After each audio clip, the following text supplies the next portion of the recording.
Hello and welcome to the channel. सबसे पहले Nifty bank Nifty की बात कर लेते हैं। सेक्टोरल इंडेक्सेस की बात कर लेंगे यहाँ पे। सबसे पहले weekly and then daily chart में, और फिर आवरली चार्ट हम देखेंगे एज पर नीड।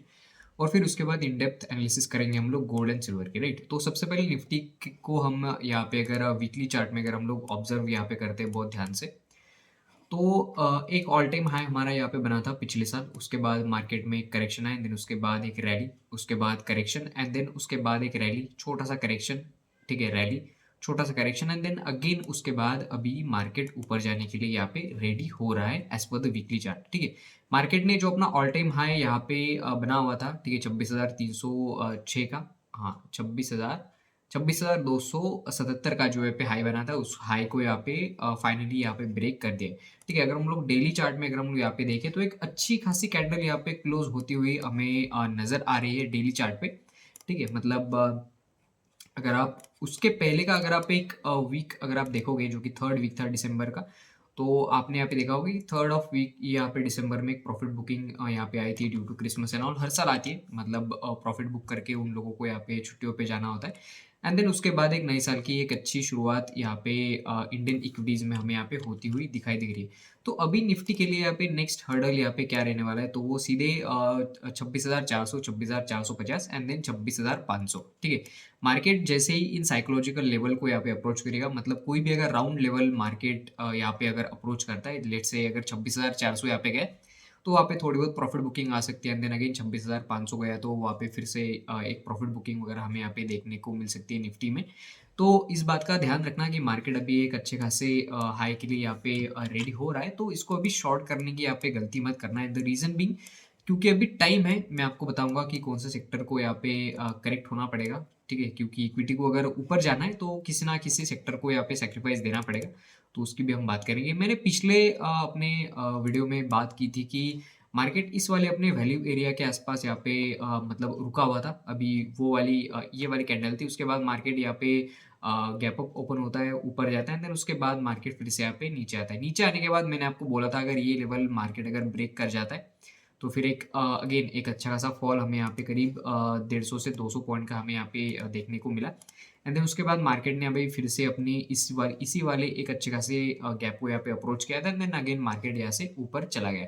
अगर आप 4 आवरली टाइम फ्रेम में अगर आप देखोगे तो एक अच्छी खासी यहाँ पे ट्रेंड लाइन थी, ठीक है। मार्केट ने अगर आप ट्रेंड लाइन इसको मानो या फिर आप इसको फेयर वैल्यू गैप मानो, जो भी आप मान सकते हो, ठीक है, मार्केट ने इसी लेवल को यहाँ पे अप्रोच किया, देन मार्केट उसके बाद यहाँ पे ऊपर चले गया। मतलब एक एफईजी था, एक फेयर वैल्यू गैप था यहाँ पे। मार्केट यहाँ पे आया, देन उसके बाद उसने टैप किया इस अपने फेयर वैल्यू जोन को, देन मार्केट यहाँ से ऊपर गया। अभी आवरली चार्ट में किसी भी तरीके की नेगेटिव साइन या फिर उस तरीके का हमें दिखाई नहीं देता है।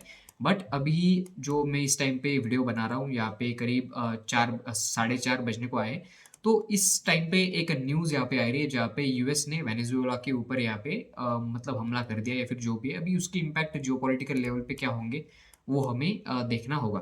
राइट, तो ये थी निफ्टी के बाद बैंक निफ्टी देख लेते हैं एक बार।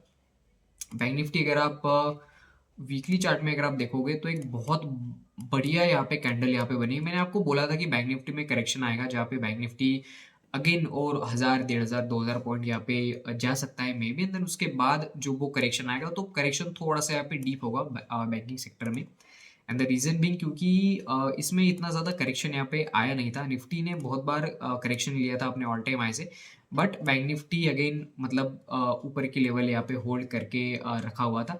तो देखो आप अगर आप वीकली कैंडल अगर आप ऑब्जर्व करोगे बहुत ध्यान से, तो ठीक है, ये वाला वीक जो था ये था नवंबर का लास्ट वीक, ठीक है, और ये दिसंबर का फर्स्ट सेकंड थर्ड वीक, ठीक है, first second third and fourth week आधा। एंड देन उसके बाद एक ही वीक ने सारी की सारी जो मतलब गिरावट थी उसको यहाँ पे कवर कर लिया है, राइट। तो एक अच्छी साइन है यहाँ पे बैंकिंग सेक्टर के लिए। तो यहाँ पे करेक्शन एक तरीके से कुछ इस तरीके से आ सकता है जहाँ पे एक नया हाई बनाएगा, देन उसके बाद इस लेवल का जब ब्रेकडाउन होगा फाइनली, तब जाके हमें शॉर्टिंग की अपॉर्चुनिटी बैंक निफ्टी में मिलेगी। तब तक इसको शॉर्ट करने की कोशिश मत करना, सिर्फ इसलिए क्योंकि बैंक निफ्टी अभी ऑल टाइम हाई पे, तो यहाँ पे प्रॉफिट बुकिंग आ सकती है। और मे भी हो सकता है कि थोड़ी सी प्रॉफिट बुकिंग आए यहाँ पे ऑप्शन बाइंग में या फिर पुट बाय करके यहाँ पे पैसा आपको नहीं मिल सकता, राइट।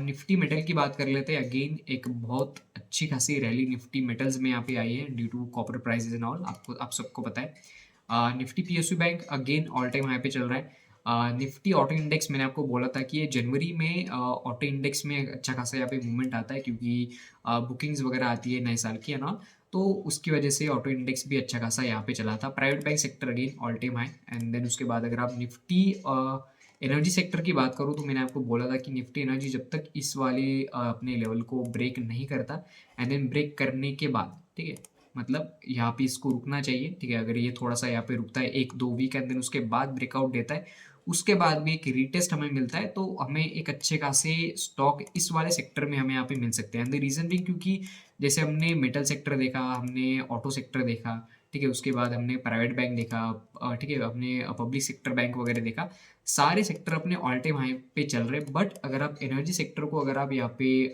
नोटिस करोगे तो एनर्जी सेक्टर अपने ऑल टाइम हाई से अभी भी करीब 20% यहाँ पे नीचे है। तो एक अच्छा खासा स्कोप इस सेक्टर में एटलीस्ट मुझे तो दिख रहा है। मतलब जितने भी अंडररेटेड या फिर अंडर वैल्यू स्टॉक इस सेक्टर में होंगे तो आप उसको आप सर्च कर सकते हो एंड देन अपने हिसाब से उसमें स्विंग के या फिर पोजिशनल के आप सेटअप यहाँ पे फाइंड कर सकते हो। निफ्टी फार्मा अगेन जब ये लेवल ब्रेक करेगा तो ये सिर्फ अपने ऑल टाइम हाई के ऊपर यहाँ पे जाएगा क्योंकि ये लेवल यहाँ पे बहुत बार यहाँ पे टेस्ट हो चुकी है। आपने अगर बहुत ध्यान से देखा होगा तो मार्केट यहाँ पे बहुत टाइम तक यहाँ पे रुका था। वीकली चार्ट देख रहे हुए तो वीकली चार्ट में करीब करीब 2 महीने यहाँ पे इसने टाइम पास किया था, दिन फिर से नीचे आया, फिर से यहाँ पे शायद कोई टैरिफ वगैरह की न्यूज़ थी। ओके, सो यहाँ पे टैरिफ की न्यूज़ नहीं थी, टैरिफ की न्यूज़ यहाँ पे आई थी शायद, यहाँ पे कहीं पे, हाँ यहाँ पे आई थी टैरिफ की न्यूज़।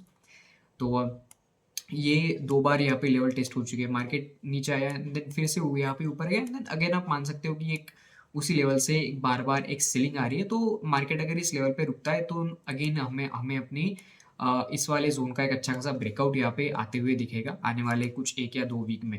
निफ्टी एफएमसीजी में मुझे ये एक्सपेक्टेड नहीं था टू बी ऑनेस्ट। मैंने आपको बोला था कि एक अच्छे खासे अपने ज़ोन पे यहाँ पे निफ्टी एफएमसीजी यहाँ पे ट्रेड कर रहा है। अगर आप डेली चार्ट अगर आप देखोगे, ठीक है, डेली चार्ट अगर आप यहाँ पे देखोगे और अगर आप बहुत अच्छी तरीके से ऑब्जर्व करोगे तो मैंने बोला था कि ब्रेकआउट यहाँ से आ सकता है और मतलब एफएमसीजी स्टॉक ऐसे होंगे जो आउट परफॉर्म करेंगे आने वाले अगले कुछ दिनों में क्योंकि मतलब सारा मार्केट यहाँ पे ऑल टाइम हाई पे, ठीक है, कैश के स्टॉक देखो आप, कुछ पर्टिकुलर ब्लू चिप स्टॉक अगर आपने देखा होगा तो ऑल टाइम हाई पे, बट निफ्टी एफएमसीजी में वो कंसोलिडेशन का फेज खत्म नहीं हो रहा है and the reason being consumption. और यहाँ पे 2 दिन आईटीसी की यहाँ पे न्यूज आई थी, आप लोगों को अगर है याद तो मैंने उसके ऊपर एक वीडियो बनाया, तो वीडियो आप जाके देख सकते हो, मैंने कल ही अपलोड किया था। तो आईटीसी की वजह से यहाँ पे एक अच्छी खासी सीलिंग है आईटीसी क्योंकि 2 दिन में 15% गिर चुका है, तो एक उसका ही रीजन है। बाकी अगर आप एफएमसीजी के स्टॉक अगर आप देख लो तो उसमें इतनी ज़्यादा गिरावट एज सच नहीं है, राइट। तो ये थी एफएमसीजी की बात। अभी मेरे लिए ये एक अच्छा खासा एरिया रहेगा अगर मुझे खरीदना भी है यहाँ पे तो एक अच्छा खासा एरिया मुझे रहेगा अगर मुझे ईटीएफ वगैरह बाय करने निफ्टी एफएमसीजी के तो भी, तो एक अच्छा एरिया है। निफ्टी मिड सेलेक्ट अगेन अपने ब्रेकआउट के आसपास यहाँ पे है। हेल्थ केयर एंड ऑल हमने बात कर ली।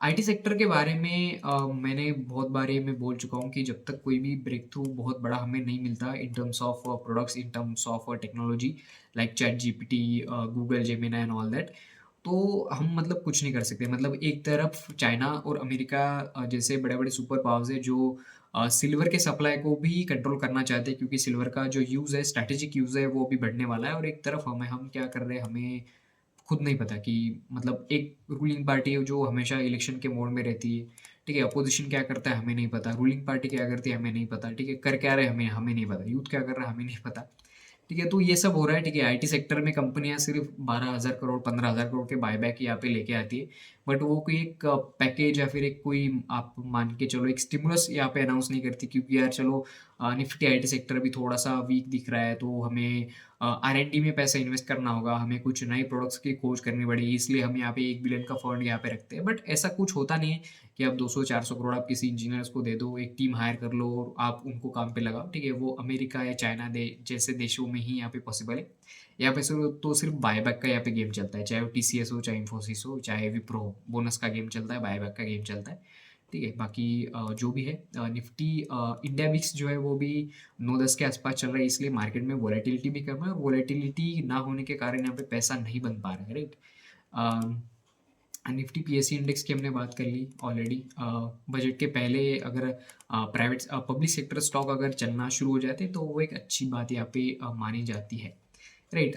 बिटकॉइन की अगर हम लोग बात करें तो बिटकॉइन के मामले में मैं बस आपको यही एक चीज़ दिखाना चाहता था यहाँ पे, कि बिटकॉइन ना, आप वीकली चार्ट यहाँ पे देख रहे हो, ये 1, 2, 3, 4, 5 और 6 वीक, मतलब करीब 1.5 महीने से ये एक ही अपने रेंज में यहाँ पे ट्रेड कर रहा है। और ये जो रेंज है, इस वाली बॉक्स की जो ये रेंज है, ये है करीब करीब 12 या 13% की, ठीक है। अगर आप डेली चार्ट में भी अगर आप देखोगे तो आपको सिर्फ एक ही रेंज आपको यहाँ पे दिखेगी, जहाँ पे इंट्राडे ट्रेडर्स का तो यहाँ पे थोड़ा थोड़ा यहाँ पे पैसा बनता है, बट कोई भी एक बहुत बड़ा ब्रेकआउट या फिर ब्रेकडाउन जब तक बिटकॉइन में नहीं आता, तब तक हमें बहुत बड़े टारगेट्स बिटकॉइन में तो एटलीस्ट नहीं दिखेंगे। जब तक ये लेवल सेफ है बिटकॉइन की 80,860 की, तब तक ये डाउनसाइड प्रेशर इसमें इतना ज़्यादा नहीं आएगा। एंड देन ऊपर की साइड अगर इसको ब्रेक करना है, ऊपर जाना है, ऊपर बहुत सारे हर्डल्स हर्डल्स इसको है, बट इसको सबसे पहले अप्रोच करना पड़ेगा अपने 94,400 के लेवल को। एंड देन उसके बाद ये जाके करीब 1 लाख के आसपास यहाँ पे पहुंच जाएगा, और 1 लाख के पहले इसमें मे भी हो सकता है कि एक सेलिंग आ जाए। एंड द रीजन भी, क्योंकि आप ये एरिया यहाँ पे देखो, ठीक है, ये एक सपोर्ट था, ये एक सपोर्ट था, अभी एक रेजिस्टेंस यहाँ पे बनेगा नया, तो यहाँ पे भी एक सेलिंग आएगी। यहाँ पे हो सकता है कि थोड़े से बायर्स यहाँ पे ट्रैप हो जाए, देन उसके बाद मार्केट फिर से यहाँ पे नीचे आ जाए। तो बिटकॉइन में थोड़ा सा ध्यान रखना अगर आप इन्वेस्ट भी करते हो तो, राइट। यूएसडी आईएनआर की अगर हम लोग बात करें तो मतलब थोड़ा सा इसमें कूल डाउन आया था। यूएसडी आईएनआर में अगर आप यहाँ पे देखोगे तो 91 के आसपास पहुंच चुका था, 91 से 89.30 के आसपास आया था। एंड देन उसके बाद फिर से अभी इसने अपना 90 के लेवल को यहाँ पे अप्रोच किया था, एंड देन उसके बाद फिर से यहाँ पे सेलिंग गई। तो हो सकता है कि थोड़ा सा कंसोलिडेट करे, बट ये अगर इसके नीचे अगर फिसलता है तो हमारे लिए गुड न्यूज़ होगी, हमारे इंडियन इक्विटी मार्केट के लिए एटलीस्ट, कि अगर 89 के नीचे अगर फिसलता है तो वो एक अच्छी बात हमारी इंडियन मतलब ओवरऑल हमारे सेक्टर के लिए मानी जाएगी, excluding IT sector, right. US dollar अगर आप देखोगे तो ये सेम उसी बॉक्स में ट्रेड कर रहा है लाइक बिटकॉइन, आप देखो ध्यान से, ठीक है। ये यहाँ पे एक छोटा सा इसका बॉक्स बना हुआ था, ठीक है, ये एक छोटी सी रेंज यहाँ पे बनी हुई थी, जब इसने ब्रेकआउट किया था बहुत ज़्यादा ऊपर गया था। और इसका प्रीवियस ट्रेंड क्योंकि यहाँ पे बहुत ज़्यादा पॉजिटिव था, यहाँ पे इतनी ज़्यादा सेलिंग यहाँ पे आई नहीं, अगर आपने ऑब्जर्व अगर आपने किया होगा तो।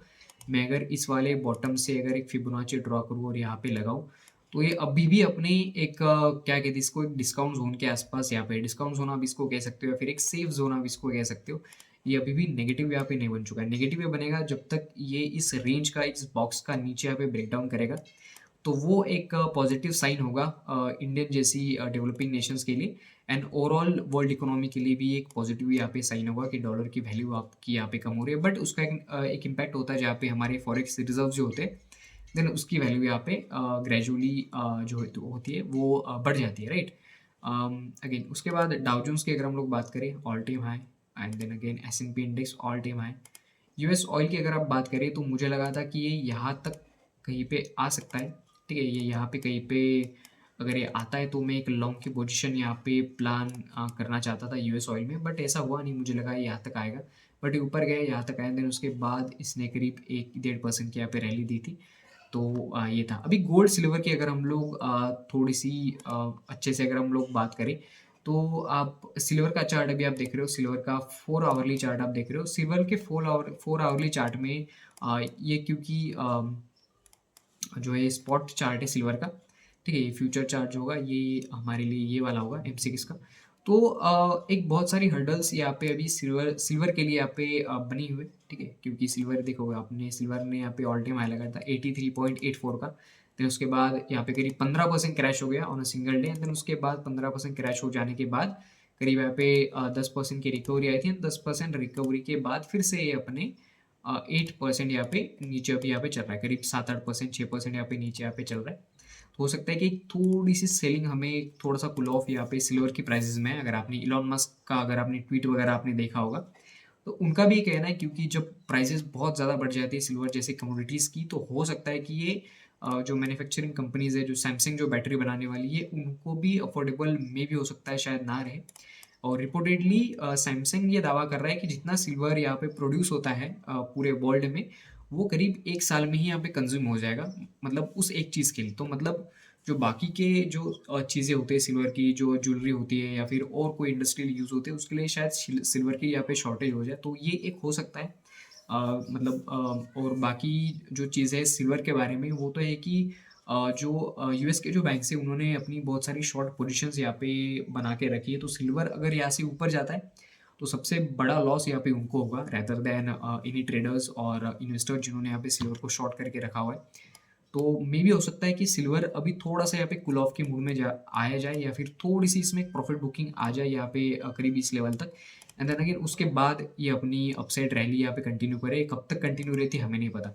गोल्ड में मैंने बोला था कि यहाँ पे एक सेलिंग आ सकती है एंड देन सेलिंग यहाँ पे आई, ठीक है? यहाँ पे मैंने जो वीडियो बनाया था पिछले वीक का, मैंने बोला था कि सेलिंग यहाँ पे आ सकती है लेकिन कब आएगी ये नहीं पता बट यहाँ पे एक अच्छी खासी सेलिंग यहाँ पे आई।